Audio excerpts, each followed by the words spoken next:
Interactive holograms, making communication hands-on. Interactive holograms are taking things to a whole new level, where you're not just looking at a hologram, you're engaging with it. Imagine reaching out and moving objects in mid-air or navigating a holographic menu with simple hand gestures. This tech makes communication more than just talking or showing, it's hands-on and immersive. In education and training, interactive holograms are proving to be game changers.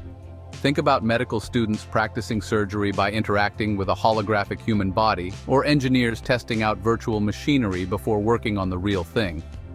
This hands-on approach lets people learn and practice complex tasks in a risk-free environment, giving them a realistic feel without the real-world consequences. Entertainment is also getting a serious boost with interactive holograms.